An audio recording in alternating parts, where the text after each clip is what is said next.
I'm Dr. Joe Nyamtu, coming to you live from the 2018 Aesthetic Show in Las Vegas, Nevada. Things are hot here. It's hot outside, it's hot inside.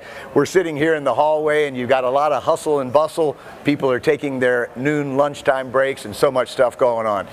Today our guest is Dr. Angelo Cuzzolana from Tulsa, Oklahoma. Full disclosure, one of my best friends in the world.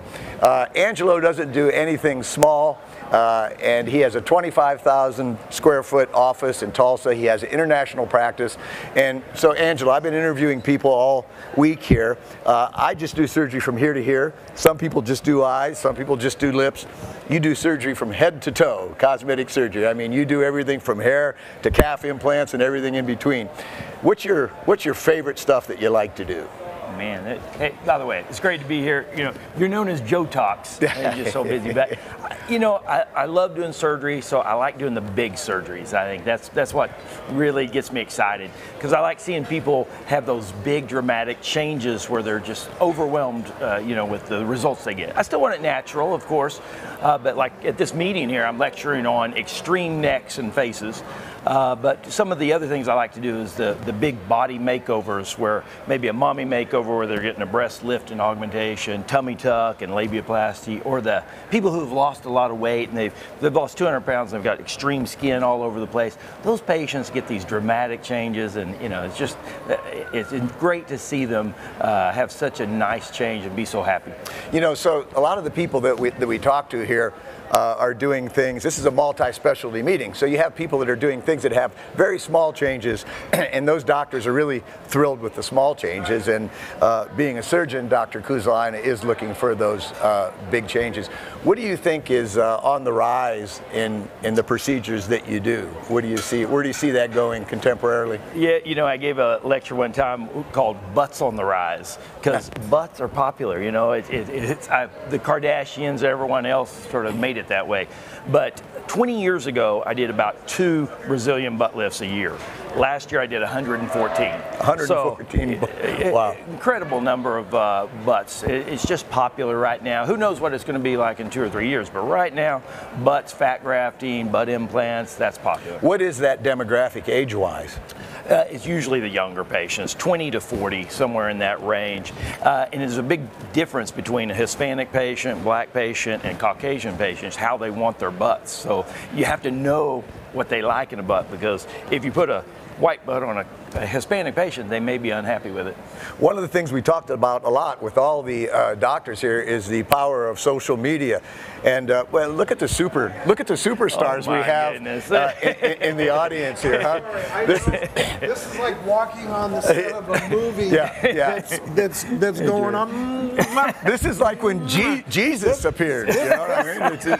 There's water back here. He's walking. This is a dynamic duo. Yeah. It's good to see you. You know, I was talking this morning about, you know, the regulars that have been coming longer than I have. You two make this show. You really do. And we're here from the beginning. Well, we love it. We don't leave. We just stay here all year. Yeah.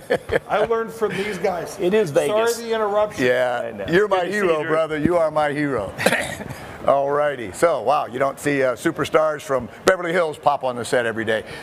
So, social media, does that drive a lot of the butt lift stuff? It does. I mean, that's where it almost all comes from. I mean, now it's gone the days of the yellow pages, anything else. It's all social media, Facebook, Instagram, Snapchat. I have a Snapchat that's niptucktulsa.com. You know, and it's just popular. It's amazing how many people look at these things. So in the mommy makeover, what, like on the average patient, what procedures are you doing at the same time? Typically, a mommy makeover is a breast lift and augmentation simultaneously with a tummy tuck, usually with some liposuction of the hips, back flanks, and possible labiaplasty. Okay. And that's another thing we've talked a lot about, feminine rejuvenation this weekend. And that's something that if you came to these meetings 10, 15 years ago, I mean, you just really didn't hear about it. And that's becoming very popular, huh? It is popular. It's amazing. You didn't hear a thing about it 20 years ago. Gradually built up 10 years ago. Now you hear about it all the time with stem cells, PRP, some of the new devices that tighten the inside of the vagina versus just surgery to tighten things. And in terms of devices, I know you're more of a surgeon and less of a device guy, but are there devices that you're using that you're very pleased with? I am. There's several that are out there on the market right now. I happen to have Thermiva, which is very popular. It's just easy, it's non-painful. Patients love it. I haven't had a patient that didn't say, wow, it made a big difference. Great. I know you do a lot of breast implants, so how many of those do you do a year? Well, I do about 300 or 400 patients a year on breast implants. About half of them have breast lifts at the same time. My demographic's different than some people. I've got a lot of patients who have had children, and once you've had children, things droop and sag and tend to need a lift along with the augmentation. Very good. What percentage of your practice is female? About 90%, so it's still 10% men. The men are still coming in, but it's overwhelmingly female. The men are coming in mainly for liposuction, especially reduction of their chest. That's a lot more popular now with gynecomastia. Yeah, let's talk about that. So male breast reduction, and again, in the past, people just did it surgically. Now you use some of the laser lipo devices. You want to talk a little bit about that? Yeah, there's one particular for chest that works really well. Vaser is the device name, and it uses ultrasonic energy to really liquefy the fat. Gives you a better sculpting. You still have to liposuction and cut out tissue, but it really has changed things where you get a much better, smoother result nowadays. Awesome. Let's move to the face a little bit because that's something else that you do a lot of. What's your favorite facial procedure?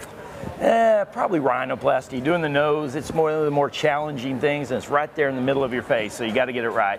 I love it. And I know you do a lot of cleft repair noses. So, you know, a lot of times people, they're just doing cosmetic noses where they're making your nose bigger, smaller, taking out a hump or whatever. But people that have cleft lip and cleft palate problems have a much bigger and much more difficult situation to deal with. And I know you not only do that, but I know you do a lot of pro bono stuff, not just with that, but with other surgeries as well. We offer some pro bono surgery. Actually, we try to do up to one free surgery a month. And whether it's reconstruction for cleft patients or people that are just born with one breast. But I really am blessed to be able to do that for some people. And the cleft patients are fantastic because you have to take a piece of rib out to rebuild their nose, but they're so overjoyed with the results. So it's one of my favorite things to do. See, that's pretty wild. I've had people on this desk that all they're doing is putting little needles in and injecting something, and you got people here that are taking out ribs. That's the diversity of what goes on at this meeting. Let's talk a little bit about this meeting because you and I have both been here for a long time. What do you think is, you know, I'm looking down the hall here, you just have all this energy. Talk a little bit about what you like about this meeting. Well, first of all, it's in Vegas. And I've been coming to Vegas since I was 11 years old, so that's 43 You could hardly reach the handle on the slot machine. That's right. Yeah. 43 years now I've been coming to Vegas, so that makes it, along with the fact that it's multi-specialty. You've got doctors from every line of surgery and medicine as well, so it's just exciting. You can feel the pulse. It's one of the funnest meetings that I go to every year. Great. So when, you know, I think that breast implants are such a popular thing, every once in a while, we all get patients that are not just with breast implants, but I'll ask you this question in general. We get patients that we probably shouldn't operate on because they're not doing it for the right reason. And we talked a lot yesterday with different doctors about how they say no because it's harder for a young doctor, for sure. And how do you deal with that? When you have a patient that wants something, they can afford to pay for it, they're ready to do it, but it's not the right thing on the right patient. I have learned the hard way on this one. 20 years ago, you know, they come in. If I didn't want to operate on them, I was too scared to say no. So I would just triple my fee. I'd say, I just charge them triple. I don't want to operate them. I didn't want to offend them. The problem was all the crazy patients would go ahead and pay triple.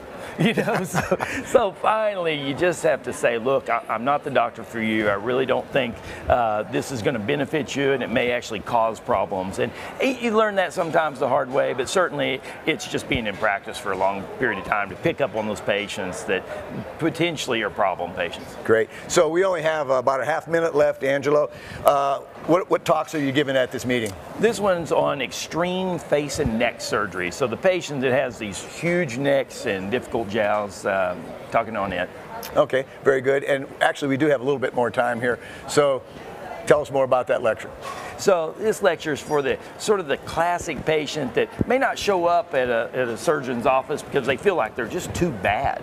I mean, these are people that have necks that hang down on their chest, extreme laxity, maybe somebody who's lost 200 pounds with extreme laxity, but they also have bone problems too. So they may be missing part of their chin bone or jawbone. So they need sort of a multifactorial treatment. I mean, some really deep surgery in their neck, rebuilding the bone structure to give them that perfect or ideal result. Yeah, and so I've seen your lectures, and I think one of the amazing things that you do is you get a lot of big results sometimes with smaller procedures as opposed to like the full facelift things. You do a lot of submenoplasty. You want to talk about that a little bit? Yeah, I can do some small things through a little tiny incision with the endoscope now. So tiny incisions patients love, of course. You can also use facial implants through little tiny incisions that make a nice difference. All right, very good. Well, ladies and gentlemen, we are live at the Aesthetic Show 2018.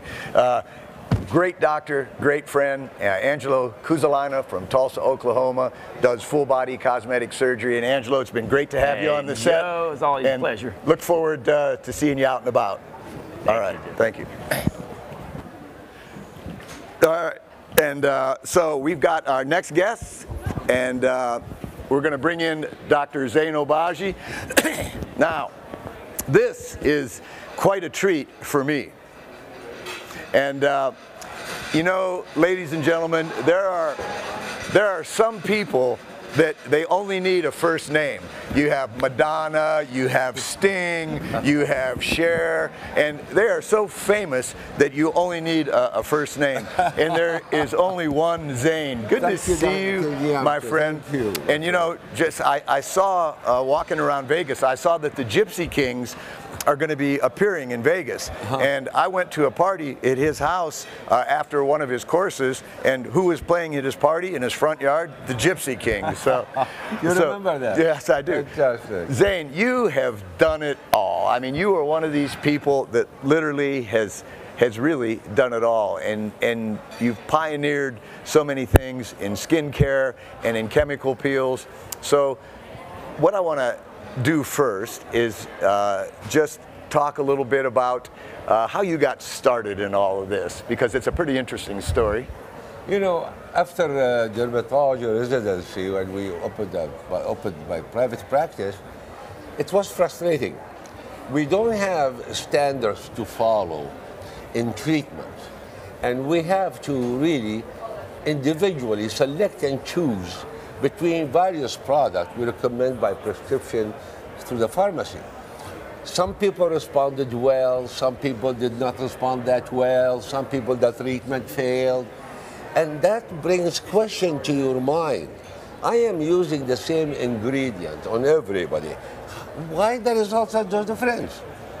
Now, taking aside maybe there is a patient factor, not putting enough cream or cream, I started paying attention now that the skin response to treatment have to be triggered ahead of the treatment. So to do that, you really have to make your diagnosis, forget about surface skin. I am a pathologist, so forget about surface skin. Why don't I attempt to work at the cellular level? From that moment on, that idea appealed to me so much, so I started working on formulation, on founding, penetration, proper concentration, all these things that helped me to come and create what I call at that time the healthy skin restoration process. And I created the definition. I created the first products that became very popular. Yes, you did. At that time. And you're still doing it. It's very simple. Hydroquinone, retinoic acid, glycolic acid. It's very simple. However, my focus was initially on pigmentation. And I was lucky to treat the most severe cases of pigmentation. One of them, a chemical a woman had a chemical peel where she turned black. And PIH, black. And she had visited almost every famous dermatologist in USA. No success. At that time, I was formulating how to control the cells. And so I started applying on her the creams. I said to myself, I cannot make her worse. Maybe the only thing I can do, I can make her look better. Yeah, right. And since I treated her within 3-4 months, and the TV came in, showed the before and after, that's where my career started to pick up. And I started getting people from pigmentation problem from all over the world. Which is one of the hardest things to treat in the world. I mean, I remember somebody telling me, you know, if I asked somebody, I said, how do you treat post-inflammatory hyperpigmentation? And they said, send it to your worst enemy, right? I believe it. And, all right, so sorry to interrupt you. So solving that problem and doing clinical observation, coming up with the protocols of various treatments, I was able to now not only focus on pigmentation, but on acne, on rosacea, on seborrheic dermatitis, on precancers, actinic keratosis. And we always learning something new. The most negative things I had was that many patients would walk into my clinic and tell me I have sensitive skin. yeah. And no man told me I have sensitive skin. It's only women. So I started to research why. I found out most women use a product at early age that weaken the barrier function. Natural skin exfoliation stops. Dead cells accumulate. Dullness shows. Moisturizers alter the balance between lipid and protein and water. And that's also led to weakness of the renewal of the epidermis. By addressing that issue, I found out that I need to work on the barrier function. And then the course went on. Then I came up with the idea that to help our patients with sun damage, because I live in California. Yeah, that's right. I have a Laguna Beach house where I stand on the balcony and I look at the beach and say, oh my God, how many customers are there for the future? Yeah, right. Okay. And so I started to address protecting and correcting damaged DNA. Yeah. And that was a breakthrough in formulation. Then I focused on eliminating chronic inflammation. You know that acne, all the diseases, melasma, sun damage, they all produce chronic inflammation. And that was the main reason why treatment failed. We cannot eliminate chronic inflammation. So I worked hard. There's no pills, there's no magical cream, there's nothing. And because we know about inflammation can be two-part, can be therapeutic repair, which is the acute inflammation like wound healing. And then we know that chronic inflammation from infection, from destruction of cellular activity can be destructive. So I came up with the idea, why don't I create a limited, wonderful acute inflammation? Once I figured out how to do that, the results went sky high. The results was unbelievable. So the principles then, when I address skin, eliminate sensitivity, renew the epidermis, repair the barrier function, stimulate the skin so the skin can repair itself, participate with you, and at the same time eliminate chronic inflammation. So when I followed those 5 principles which I talked about today, And it's unbelievable. And is that with the ZO line? That's the ZO line. And yes. See, I left the old product and the old company because the investor who owned the company, they didn't want, in my opinion, doing reformulation, expanding the principles. You're never happy just sitting. You've got to be moving. We learned so much. I never don't waste that knowledge. I want to share it with my colleague. So I created ZO, which presents all my philosophy at that moment here. And so I think now we have thousands and thousands of followers all over the world. My dream is as God sent us to Earth with a beautiful skin, I want to send them to him with a beautiful skin.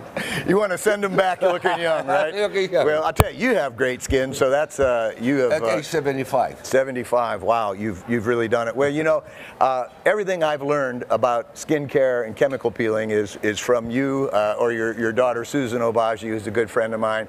And I think you were the first person that really talked about lifetime skincare, and that we need to do this forever. So Zayn Obagi, it is a pleasure to have you here, and I'll tell you what, your name is just synonymous with skin and youthful skin, and the ZO product line is great. My patients love it, and thanks so much for appearing with us today. Proud of you, Dr. Niamto, too. You're wonderful. Buddy. Thank you so much, and I hope our paths cross again. All right, so anyhow, the 2018 Aesthetic Show live. Here we are. The hallway is crowded, and we're having a great time, and Dr. Obagi is going to go back to doing what he does. Okay. Sunil. Sure, all right, so Sunil. How are you, brother? Again, nice you know, one of the great things, I've been talking to a lot of people here the whole time, and some I don't know, but this is one of my idols, one of my heroes. It really is. How many years have you been to this show? Now 6. 6 years. Five, I guess. Yeah. So, you know, some people are really good at what they do, and they're kind of arrogant or whatever, and some people are really good at what they do, and everybody loves them. My mom wanted me to be like Sunil. It's a two-way street, Joe, don't you worry. Yeah. It is a and plus, I'd like to have that hair. Yeah. Okay. That I can't help you. Tell us a little bit about where you are and what you do and how you got there. And you got it. I'm in Houston, Texas, Refresh Dermatology. I trained in both plastic surgery as well as dermatology. And so it's kind of a unique blend of what we get to do. As you know, same thing when you trained as OMFS and then plastic surgery, you have that different background, and it really helps your patients get better results. It certainly does. So again, looking down this hall and everything and seeing all this, it's a multi-specialty meeting. Right. And what do you like about the Aesthetic Show specifically? My favorite part about the Aesthetic Show is literally the meeting of the minds. So we have plastic surgery, dermatology, we have facial plastic surgery, we have dentistry, and we have all the industry that comes to support this. And then we get ideas from the outside. So we even have radiologists, emergency room medicine, we have family practice docs. And when you take all this vast experience, you start thinking a little bit outside the box. And I remember when we were in Vegas last December, we talked about a patient that I have in Houston that I referred over to Joe. And I said, you know, Joe, listen, this young lady, she's 36, she's very young, she just has this one little band. And you start thinking outside the box. She said, you can do this, this, and this. I said, how about if I just send her? So that knowledge is incredible. Well, and I think, you know, maybe 30 years ago, you know, cosmetic surgery was a standalone situation, but certainly now nobody is an island, and you have this multi-specialty corroboration where every specialty brings something to the table. So when and I know you love what you do, I do. And I mean, you can just tell that you love what you do. So on Sunday night, when you think about getting up and going to work, what is it that excites you? What procedures do you love to do the most? Tell us about that. The most fun part that we're doing right now is really about body contouring. I think there's a lot of change going on with both body contouring as well as facial contouring without surgery. It's the biggest change that's occurred in our industry. The most recent launch has been something called M-Sculpt, and I don't know if you had a chance to play with this yet. It's the first haven't, device. But we've talked a little bit. Tell us about it. We're gonna put Joe on the machine a little bit later today. Yeah. And what it does is the first type of technology in the world that actually builds muscle. So when you're talking about building muscle, the side effect in the abdomen is it gets rid of some fat. When you're talking about building muscle on the backside, it actually gives you a little bit of a booty lift without having to take that fat out from somewhere else, inject it back in, and then after 2 or 3 years, it kind of gives you that cottage cheese look. This gives a more athletic figure. In the past, you know, you're very thin, you work out all the time, you're like me, we're the same at the gym at 3 a.m. And no matter how lean we are, every single person wants to look a little bit more defined, a little bit more cut up, or the front of Men's Health like Joe's always on. And so with that, it's the first time that we're able to give that to people who are like us, you know, where the other body contouring devices which destroy fat, which we really don't have much of, can change immensely. So tell us a little bit about the scientific part of this. How does it work, and how does it stimulate the muscle? So it's electromagnetic technology, and what that means is the things that we've had in the past, really for almost a century. Kind of like MRI, right? Like MRI, exactly. So we know it's a safe technology. We've been using it for over 100 years. When you put the electromagnetic together with this really a magnetic type thing, it's contracting 100% of the muscle fibrils. So in the past, with a TENS unit, you're contracting approximately 6%, 5%, and you're going to a depth of maybe a millimeter. With this, we're going 7 to 8 centimeters underneath the skin. We're contracting the entire muscle wall. Let's say it's the abdomen. You're talking about from insertion point to insertion point into the iliopsoas. And so as a result, every single muscle fibril being activated causes fibroplasia.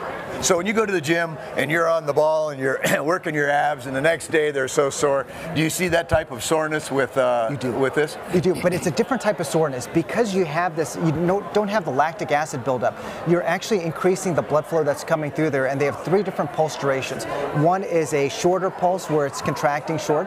One is a longer contraction, and then there's a little tapping that you feel, and that's what improves the blood flow through there. So you don't have the lactic acid buildup that we get in the gym for being a weekend warrior, which I know you're not, but for people like me who are weekend warriors, occasionally you get this little bit of soreness, and with this we're seeing some soreness for 2 to 3 days, but not the type of soreness where you feel bad. It's the type that you say, you know what, I'm going to go tomorrow and I want to do it again. The problem is we can't do that same device. You can, but it's not going to be helpful or fruitful to do it the next day. Typically we wait 2 to 3 days in between. We do 4 sessions over 2 weeks, and I'm telling you, it's remarkable. My wife at least says, I'd like to say it too, but my body looks like it did when I was 18 to 21, where you have that 6-pack, where that bottom 2 that disappear are back. Okay, well, you know, now what about, do you think that this will be applicable to biceps and triceps and pecs and everything? I'm glad that you asked. Pecs we can't do yet because the electromagnetic force, we want to make sure it's not going to activate or deactivate any part of the cardiac system. That's important. Remember, the heart brings blood so that we can actually make the face look great, and the body. But for arms, we're doing it. We're getting ready to try that right now. We're doing a trial on the thighs, so we can do 2 different types of protocols on the thighs. One is to actually enhance the musculature, and one is to enhance the musculature while we're getting rid of some fat. And the side effect that we're seeing is some improvement in cellulite. I don't think it's a permanent improvement of cellulite, but again, because you're part of that, you know, the 4 components of cellulite you already know, and the 4th component is fitness. So if we're improving the fitness of that muscle, we're going to get better results there as well. So conceivably, someday instead of going to the gym, you might just go lay down in this machine and get everything tightened. Well, you're exactly right. I think it's always interesting to see, you know, the one thing I do caution people, you do still need to go to the gym for your cardiovascular health. You need to go for the visceral fat that's around the organs. But now we're talking about not having to work in that particular manner as hard. Right. So while we're on the subject of cellulite, which is, you know, that's the bane of the cosmetic 100%. existence. Do you think that we can effectively treat that? No. Yeah, that's good. I think experience has taught us that there's all these different types of machines that are coming out saying we're going to cure cellulite. I don't think there's a necessary cure for cellulite. I think it's going to be hitting every individual aspect, and then some prayer for sure. And then what are we affecting? Are we affecting the cellulite bands, the actual fibrous bands? So then we have Selfina, we have subcision, we have a Norcor needle. Are we affecting the fitness? For the first time, we're able to affect the fitness with the M-Sculpt. Are we affecting the skin laxity? So pick your device of choice, that's radio frequency or ultrasound, that we can tighten that skin. You know, so it's going to be a 4-pronged approach. And then of course the last component is fat. So some people who are very, very thin, who are very fit, you still see cellulite. And what do we know? You told me this before. Joe taught me all this. Yeah, right. 95% of women have cellulite after the puberty age. So when we just have a couple seconds here, less than a minute. You have a big social media presence. I don't know about big. I'm trying to follow you. You're out there. I'm trying to follow his lead. You know, we've talked about that all week with various doctors. So tell us a little bit about how that interacts with your practice and what you do and how you 100%. How you do it? I think there's a lot of people that use social media to actually gain new patients. That's not my goal at all. I want to just brand what we do. We don't do any type of promotional type things, but we do actually educate the consumer. So when we're talking about, let's say M-Sculpt, we're talking about, hey, this is what can happen. When we talk about a C-lift, a non-surgical facelift, what are we doing now? We're discussing how you can improve the skin laxity, improve this without having to do any surgery. And we're giving those before and afters, just sharing my brand. So it's not about, are we using cool sculpting, are we using sculpture, are we using a radio frequency device? It's about you're getting a C-lift or a NIEM2 lift in your case. You know, one of the greatest joys about going to these meetings is getting to see your friends, people that you love and you respect. Dr. Sunil Chakiri from Texas, and thanks so much for being with us. And if people want to get in touch with you, how do they do that? What's your website? So our website is www.refreshdermatology.com. And you can always contact us anytime. We actually have a little request form at the bottom there, or you can call our office directly at 713-344-0450. Have a great day, buddy. Thank you so much for having me. I appreciate it. All right. Now, if you remember yesterday, one of our key opinion leaders, Lisa Marie Wark, was here, and we were talking kind of about the business of cosmetic surgery. And you know, we're talking about blood and guts and surgery and needles and scalpels, but the business part is very important. We're going to cut away here to a video of Lisa Marie.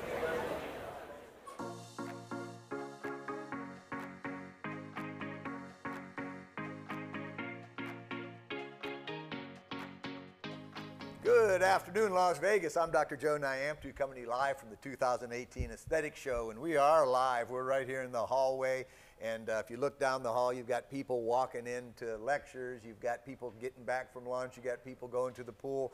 A lot of stuff happens here. This is an awesome meeting, probably the 8th or 9th time that I have been here. One of my favorite meetings because so much goes on.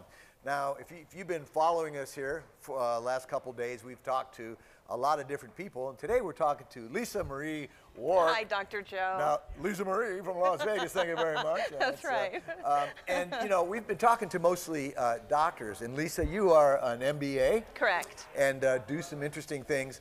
So when you look at cosmetic surgery, you have a lot of industries, and if you go into this exhibit hall, you have people that sell equipment, you have people that sell devices, you have doctors that are trying to learn things.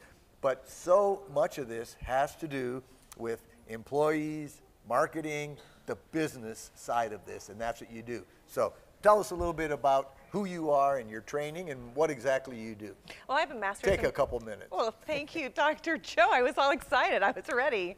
I have a master's and MBA in Master's in Business Administration, and I have been in the medical field for 15 to 20 years. I had my own medical spa, one of the first ones here in Las Vegas. I'm actually from Vegas, and it was a cosmetic medical practice with injectables, bioidentical hormone replacement therapy, even before that was the new trend, weight loss, and now I do practice management, social media, but a lot of it is within the operations of the practice, in that if I'm going to help you with your social media, I'm also going to be involved in the operations of your practice so that everyone knows what you're doing on social media and they're not caught off guard and looking unorganized when a patient calls and asks about a special or asks about anything that the doctor's doing that hasn't been relayed to the front office. You know, so much of the good and the bad that has to do with practice has to do with employees. And when I lecture to residents or doctors just going into practice, and if you have a little whiteboard and you write down, say, what do you think are going to be the biggest problems that's going to happen in your life? And they're going to say, well, you know, insurance, malpractice. And I would say that if you talk to most experienced practitioners, they're going to say it's employees, because they can be your greatest joy. And I mean, I've worked with some of the greatest people. I mean, they're like family to me. And they can also be maddening, especially if you have the wrong policies or you hire the wrong people. So in terms of hiring, I think one of the things that's frustrating for doctors is that we're dealing with usually a younger female population that's not necessarily stable in where they're going to be in 3 years. I mean, you know, they going to get married, they're going to have children, they want to go to nursing school. So talk a little bit about hiring in this profession. Yeah, well, a lot of my clients, they'll say to me, you know what, I have a multi-million-dollar practice, but I have high school dropouts running my practice. And unfortunately, that's the sad truth of it, is that they don't have the business acumen or the business background to really run your practice and look at the numbers and the expenses. To them, it's just a job, and as soon as they leave, they're gone. So it's very important for someone like me to come in and be able to give you an audit of, okay, here are your employees, this is what they're good at. Let's say you have a star employee. This is what this star employee needs to be incentivized, motivated. You might have an anchor employee that's bringing down the whole team, and that one person can, create a lot of drama and be very toxic in your practice. So your employees are your greatest assets, but they can also be your greatest liabilities. And so you really have to look at it in that way. And I think it's always really good to bring in someone from the outside, because a lot of times we become too personal with our staff, and we give them slack, and we don't really look at it as a business. We try to say, oh, well, this is a family, we're trying to be a family together, but really at the end of the day, this is a business, and we need to look at it as such. Yeah, those are good words. And they say that a fish can't see water because he's in it all the time, and doctors usually aren't business people. Yeah. Usually they are far from it. And one of the hardest things for me personally has been terminating an employee, okay? Because, you just feel bad, and this is a young person, they're trying to get a start in life, but they're, one thing you mentioned, if you have one person that embezzles, I'm not talking about financial embezzlement, I'm talking about energy. They suck the energy out of your whole practice because their whole life is about drama, and they're superstars, and it's about them. And trying to fire somebody, first of all, if you're not good at it, or you do it wrong, you can get in big trouble. The second thing, a lot of doctors, they don't want to face that, so they will keep a poor employee in employment in their practice because they, just say, well, maybe their husband will get transferred, or they'll move, or they'll something. Get pregnant but, and be but, gone. but let's talk about that. What do you do? Because I can tell you this, for over 3 decades in practice, some of the mistakes I've made have been keeping on people that really shouldn't have been in the practice, and they were nice people and they were trying, but they didn't get it, and they were hurting my practice. So what do you do about that? Well, you first need to start and make sure that you are vetting employees correctly, that you are doing background checks when they come in, that you are doing first, second, third. I even want working interviews with a lot of employees so that I can see, are they a right fit? Are they a good fit into this culture in a practice? And then when you do have a problem, I think that there needs to be a buffer between the staff and the doctor. The doctor cannot be so hands-on all the time because, one, you have to see patients. Hello, that's why we're in business. And it's not to be babysitting or micromanaging employees. So I really believe that you need a business partner, if you will, that can go ahead and do the hiring, do the firing, do the disciplinary actions, do the meetings. A lot of times the doctor will be in our weekly meetings, but daily meetings, the huddles, those are important. They have to happen. And if you're not doing that and the doctor's doing it, the doctor's being spread way too thin and being taken advantage of. Yeah, and I've always thought that really in a perfect situation, the job of a doctor is to do doctoring, right? And I tell my staff their job is to make me look good, right? Which is hard sometimes, okay? They have their hands full, but I mean, my success, and I think I have a very successful practice. I love what I do. I love going to work. And it so much centers around my staff. And although I wish you were my consultant, we had a business consultant come in probably 20 years ago, and it really did change my practice in so many ways, because if you think you can manage your practice, you can't, all right? And you're too tied up in the emotions. And especially sometimes people have family in the same practice, right? The wife's the manager. Yeah. And one of the examples was, if you're on a cruise ship and you're laying back and you're getting sun and you're drinking a pina colada and everything's great, but you can't see that there's a big waterfall in front of you, that you're going to go over that waterfall. Whereas if somebody's in a helicopter above you, they can look down and they can see the peril that is about to come. And that's what I think what a consultant does. They can see things that we just can't see. What do you think is the most fun part of your job, and what is the hardest part of your job?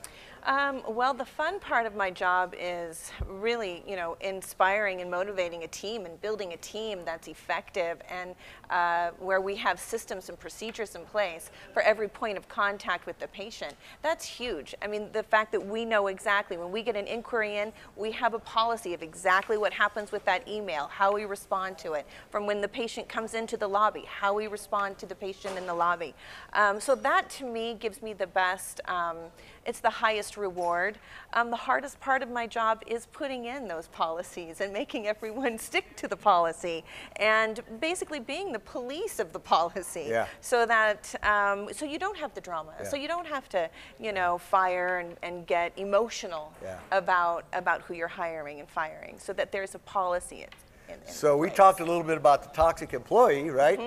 Sometimes there's a toxic doctor, right? Yes. And we have to wrap it up here, but in less than a minute, what do you do about that? Because that guy or girl is going to go through staff like a turnstile, and how do you? I think you have to listen to that doctor. Most of the time, they don't really understand what the needs are of the employees, or they're emotional about a patient or something's happened, and they take it out on their employees. I think if you can sit down and really talk to them and they trust you, it's all about trust. If you don't have trust between your employees or between your partner, then you don't have a relationship. So it's listening and coaching them. I mean, I have one doctor right now who freaks out over a negative review. I mean, he wants to write and tell them off, and say, listen, I'm done, I can't stand this. But then I go through and I read and I edit and I just make it factual, and we work well as a team. So that's how I take the emotion out of it. Very good. Yes. Lisa Marie Wart Dr. from Joe. Las Vegas, Nevada, right here, and she enlightened us, and you need one of these. Yes. She's smart, she's beautiful, and she's local. Thank you. Thanks, guys.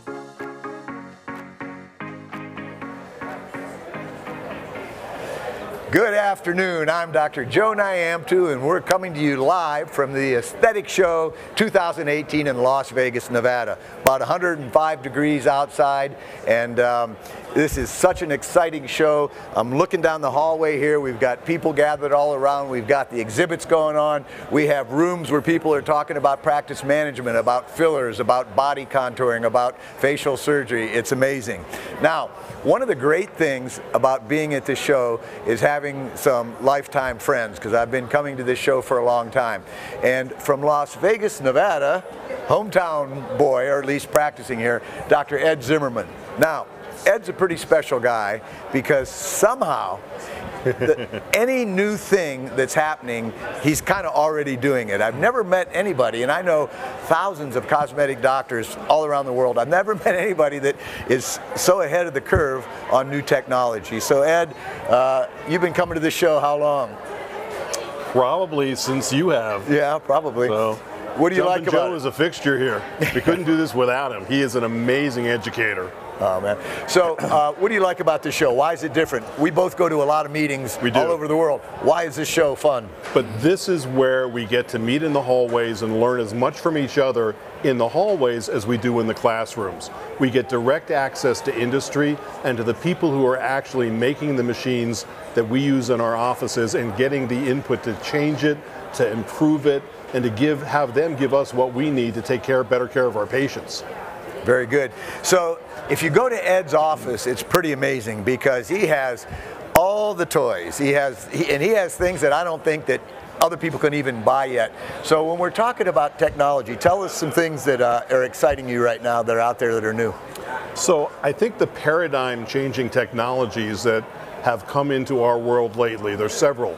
So we've got a brand new Pico 4, so it's a combination picosecond, nanosecond pulse width, so a trillionth of a second pulse width. So we can take pigment in the face or tattoos, pigment anywhere really, so we're going to use it nose to toes, especially down below the belt. That's going to be the Pico Boo. And we're going to be able to reduce pigmentation in that area. You take the big rocks of pigmentation and you break them down into smaller pebbles. Now you take that short pulse width and break the pebbles down into sand. We can clear pigmentation like we've never been able to do before. That's one thing that's brand new. What about something else? How about creating a six-pack while you drink a six-pack. We have the new M-Sculpt. Sign me up for being that. delivered right now as we speak. The M-Sculpt, electromagnetism, and the M-Cella. You get to sit on a chair. It reduces urinary incontinence. So it's a great problem for many of our women patients. We do a lot of sexual rejuvenation. This fits right in with the FemTouch, the Thermiva, the O-Shot. And of course, we're doing couples counseling because if you do the O, you got to do the P. If you do the P, you got to add the girth. Otherwise, it's like throwing a hot dog down the Holland Tunnel. We can't have that in Vegas, baby. So Are we allowed we're to all say about that? creating happiness. So anyway, so we got that. And then we've got a brand new hair removal laser coming onto the scene. This has never been seen here before. This is a combination of an Alex and an ND-YAG simultaneously. What's that called? The Splendor X. Yeah, got to get the X in there.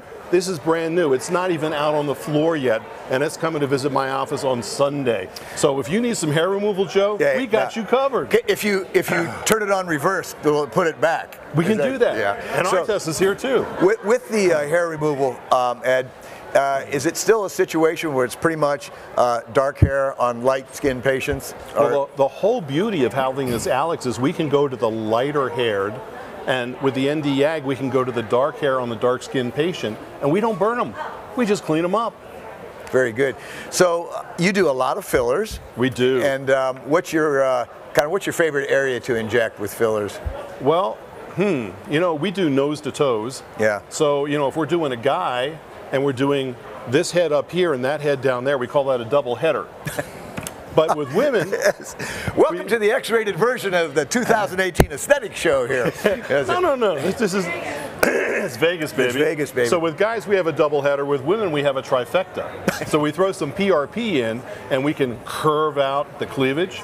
We can increase the sensitivity in the nipples, very important for gals. We can help an inverted nipple get exverted. Yeah, right. And then we can everted, thank you. And then we can add filler. And of course, my favorite filler is a long-lasting filler, because people don't come to me because they want a temporary change in their appearance. They want to keep that long-term rejuvenation.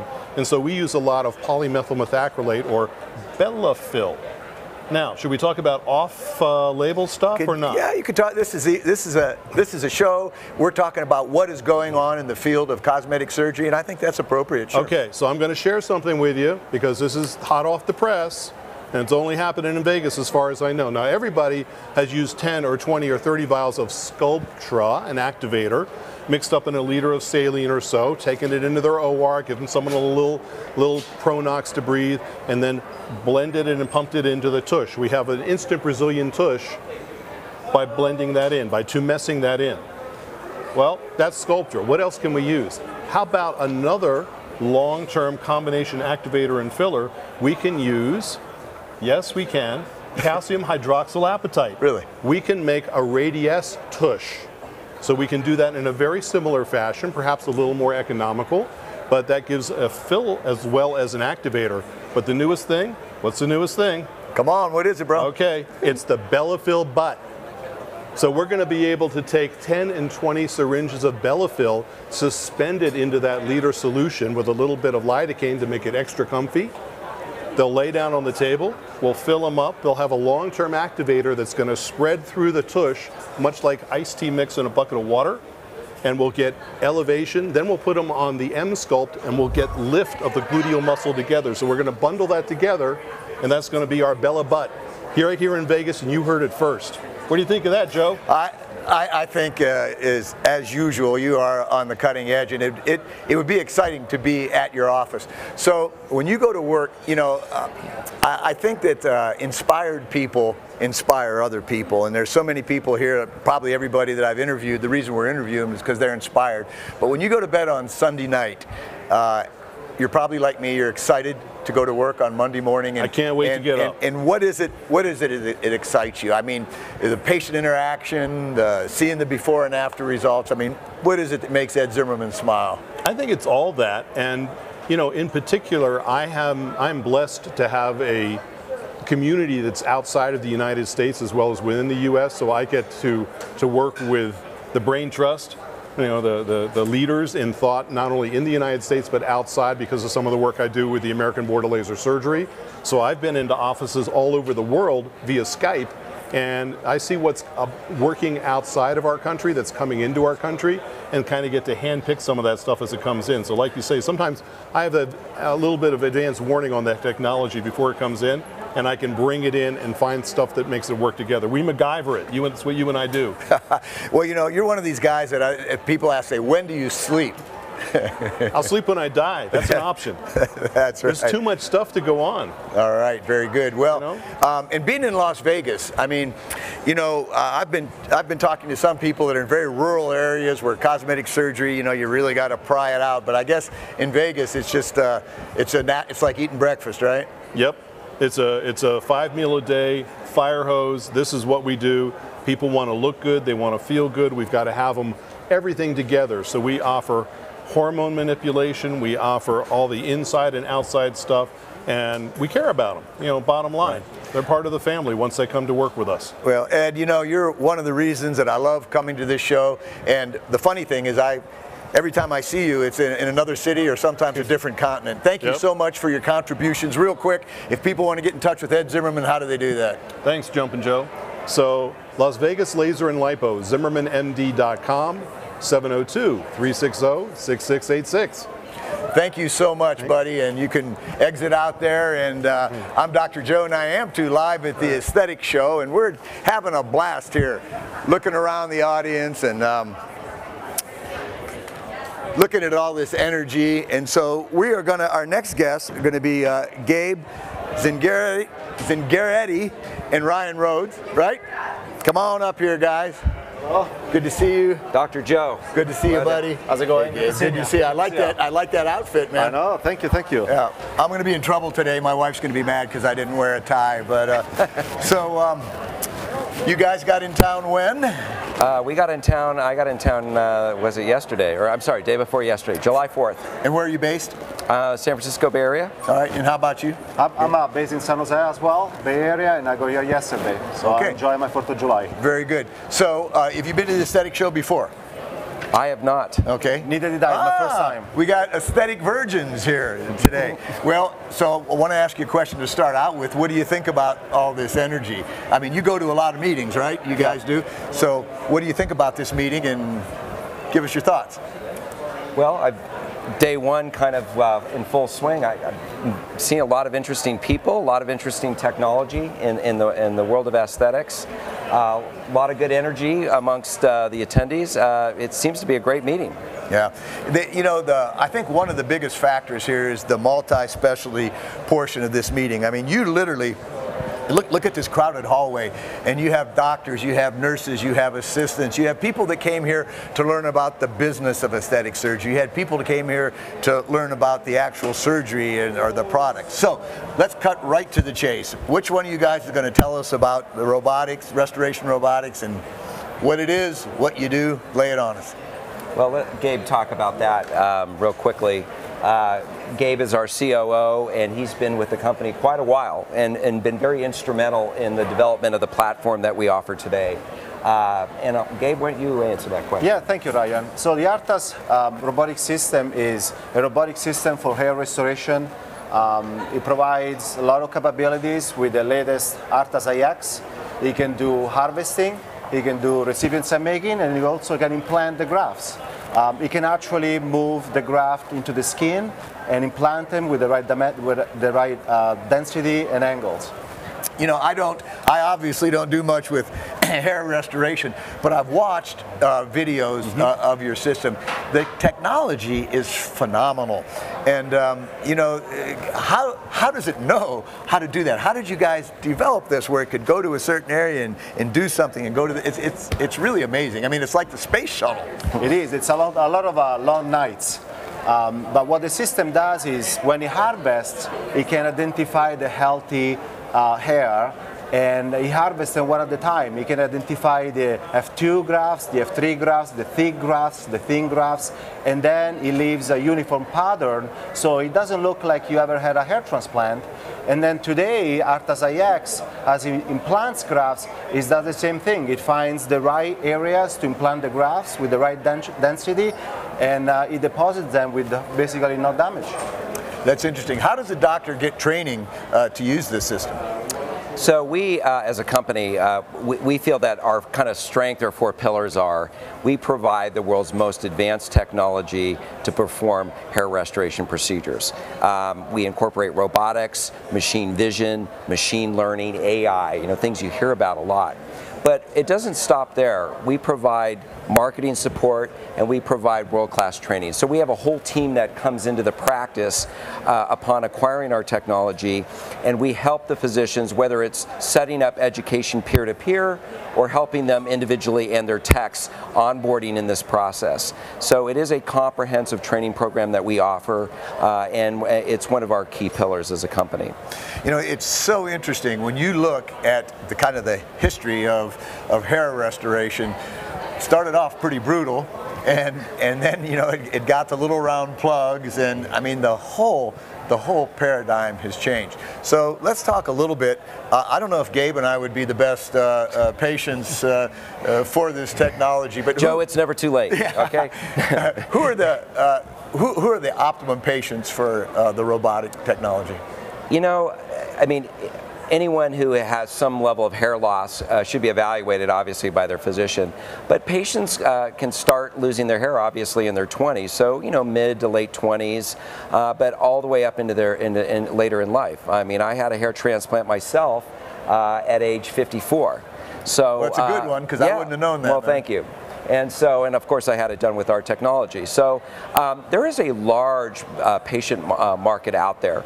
In fact, I just showed in a presentation a little bit earlier, in the year 2016, globally, over 635,000 hair transplant or hair restoration procedures were performed. So the market is in fact growing. And I think the other thing, Joe, is people are having an intervention earlier. You don't have to wait like I did till in your 50s to do something about your hair loss. Right. And so what about females? That's an up-and-coming demographic for hair restoration too, right? It is, but just to remind everyone, we do not have clearance currently for females. All right. That based on FDA language, we don't have clearance. But yeah, females are for those out there who do or perform hair restoration procedures. That is a different audience. Yeah. We're more anchored around the male today. Right. So Gabe, I hear some doctors, and again, when you come to a meeting like this, you have so many specialties and people that are either doing something or want to do it. So I hear people say, well, I'd like to get into hair restoration because that fits the paradigm of my practice, but I really don't know much about it. I mean, the doctor doesn't necessarily need to be an expert on this, right? You guys can provide the training and get the team up and running? Yeah, we have a comprehensive state-of-the-art training. We train the technicians, we train the physician. There is always mentorship programs that we offer with other world-class leaders that can help them through the process. And obviously the ARTAS iX can harvest and make recipient sites and implant the graft. So it's definitely a huge help in the process. I do a lot of laser resurfacing on the face, and when I look at your technology, I'm like, why can't they do this with resurfacing where, it analyzes the face and you press some buttons and that thing just goes across? That should be your next frontier, because with laser, we're essentially laying down little plugs or little squares along the whole face, and it's very laborious. And if you could, so that's what you guys should look into next. Walk us through kind of the average patient experience. I mean, do you get numbed for this? Pretend that I'm going into your office and I'm going to have my first treatment. What happens? Walk us through it. Yeah, so usually there's a consultation process like common to most aesthetic procedures. Somebody would evaluate your hair loss. You're graded using the Norwood scale. And then based on the donor density, they look at what may be appropriate for you, age-related appropriateness, and then a treatment plan would be developed. We have an ability to do that actually on an application we created called Artist Hair Studio. So we can do that on an iPad app. Yeah. And so that's one thing we offer. But then the day of your procedure, typically you would come in, the hairline would be drawn in or planned in, and then that patient would, we would follow sedation protocol. There would be typically some numbing of the scalp, lidocaine injections, etc. And then after that, the hair is trimmed down, trimmed down short, and then the procedure actually starts. And we have the ability today to harvest approximately 1,500 grafts an hour with high precision. Wow. And so me having the procedure myself, honestly, I really had no pain at all. But after that step, and now with implantation or IX, we'll have the ability to take a 3D treatment plan and actually kind of, so to speak, send it downstream, and the robot will now actually make the sites and implant the grafts at the same time. So we're very excited about that. Since that's new, I've not had that procedure yet, but I look forward to having it in the future. Interesting. So with being on this cutting edge, if not bleeding edge of technology, and somebody has this machine, I'm assuming that you can do the updates and upgrades and everything just like you do your computer. I mean, how does that happen? How do you keep up with the changes? Yeah, and that's a really good question, Joe. So we have always stated we provide an upgrade or upgrade pathway to our customers. So our customers are very important to us. So you know, we provide updates as needed. Gabe's team works very diligently on developing these updates. Some are software related, some are hardware related, or a combination of the two. But we pride ourselves in providing upgrade pathways to our customers on a consistent basis. Very good.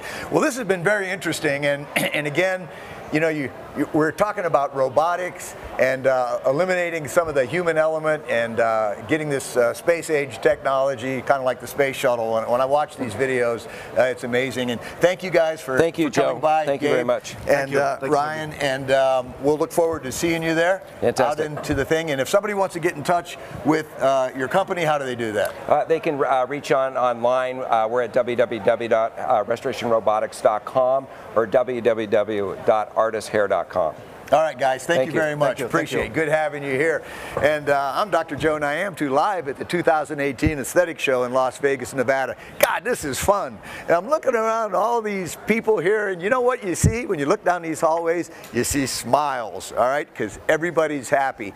And there's only one continuing education consortium that calls itself a show, right? You know, everything else is a meeting or a conference, and this is the Aesthetic Show. And one of the things that is going to happen tomorrow night are the TAG Awards, and this is where superstars are honored for their contributions to cosmetic surgery. Somebody's going to receive a Lifetime Achievement Award, which is named after Dr. Drew Orden, who photobombed us a couple minutes ago, who is the host of The Doctors in Los Angeles. And there's going to be the best aesthetic practice, the best injectable, the best cosmetic surgery result, and I'm honored to be one of the judges there. Are we going to interview Dr. Nyamtu? We're going to do that now? We have time for that? Okay, so I want to introduce our next guest.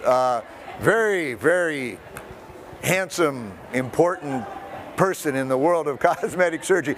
Dr. Joe Nyamtu from Richmond, Virginia. Joe, nice to have you here today. Thank you, Joe. It's good to be here today. And so I'm going to interview myself, all right? And I'm going to talk a little bit about my experience with this thing. I don't know if this is the 7th, 8th, or 9th year that I've had the opportunity to be here, but I love coming to this show. And again, the energy, there's just so many people from so many specialties. So I do only cosmetic surgery. My practice is full-time, limited to cosmetic facial surgery. So I operate from here to here. I don't do boobs, bellies, and butts. My practice is in Richmond, Virginia, and I've been doing this for a number of decades, and I'm really proud to have developed an international practice. So my favorite procedure is probably facelift surgery, and I do about 100 of those a year, and I have done over 1,100 face and neck lifts. And why do I like that so much? You know, so much of what goes on here, we had a lot of doctors here today, and they were talking about doing breast surgery and mommy makeovers and butt enhancement. You can cover all that up. You know, you can kind of hide mediocre body surgery, but the face is out there for everybody to see. You can't hide that. And I don't think there's anything more emotional than our face. And it's just a great feeling to be able to take somebody that's got a big tricky neck and jowls like I'm starting to get, and to make them look decades younger. And that's what a face and neck lift does. At the show here later today, I have a lecture on the management of fat in the head and neck. So I'm going to be talking a little bit about buccal fat reduction, which is kind of a popular procedure, especially with millennials. And there is a little marshmallow size conglomeration of fat in our cheeks. That's called the buccal fat. And so sometimes we'll reduce that. It's a very simple procedure, can be done under local anesthesia. You make a small incision inside the mouth and we take out some of that fat, and that kind of gives us a little bit more sculpted look. So that's one of the things I'm going to be talking about. I'm also going to be talking about facial liposuction, and that's something else. You know, liposuction is more it's not a treatment for obesity. So if people are 200 pounds overweight, facial liposuction is going to help them. But it's mostly effective for those areas that no matter how much weight you lose, you just can't get rid of some of that fat. So facial liposuction is one of the things I'll be discussing. And tomorrow, I'm talking about brow and forehead lifting. So elevating the brow is a relatively popular procedure. I have to admit, and I should have asked some of my friends, and I'll ask some tomorrow when we continue the interviews, I've personally seen a little bit of a reduction in people requesting brow and forehead lift. Honestly, I think part of it is because of some of the crazy results that you see in some of the celebrities that have been overlifted. And if there's two things in cosmetic surgery that make people look unnatural, one is a really wildly elevated brow, and the other is too much cheek filler, and that's something we see a lot in Hollywood celebrities. So if you came to my practice on an average day, first of all, as I have interviewed some of these other people, you look at people that are passionate about what they do, and they're pretty successful people. I was lecturing to a group of high school students a couple weeks ago, and we were talking about success. These were seniors in high school that were getting ready to go to college. And when you ask a high school student about what is success, they're going to say a big house or a nice car, country clubs or whatever. And I told them, I said, success is truly when you go to bed on Sunday night and you're excited to go to work on Monday morning, you're successful. And to that note, I feel that I'm very successful because I love what I do. So one of the biggest joys in my life is my staff. I have such a great staff. We've developed an international practice. I do a lot of social media. I have over 17 million hits on my YouTube videos. I have a very active website that I do myself, lovethatface.com. And I guess I'm kind of nerdy because my whole life is involved with this cosmetic surgery thing. So I go to work, usually on Monday, Tuesday, and Wednesday. We're doing our big surgeries, our facelift, our eye lifts, brow lifts, laser, things like that. And then the afternoon, we're doing evaluations, post-op visits, our injectables where we're doing fillers and Botox. So that's pretty much what I do. I have two special needs children at home. I have two beautiful sons that have severe cerebral palsy, and you know, that's been a big challenge in my life. And I've got a wonderful wife, April, who treats these children incredibly. We have a whole staff of nurses around the clock at our house. And you know, when you talk to people, all the people that were up on this stage, probably so many people have some type of challenge in their life, and their passion about their profession helps them deal with that.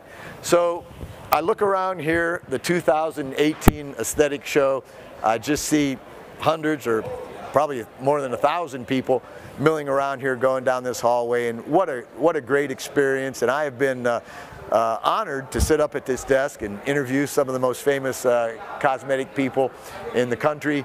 So I'm Dr. Joe Nyamtu, lovethatface.com, signing off right now for the 2018 Aesthetic show. We'll be back with some more live coverage, and thank you for tuning in.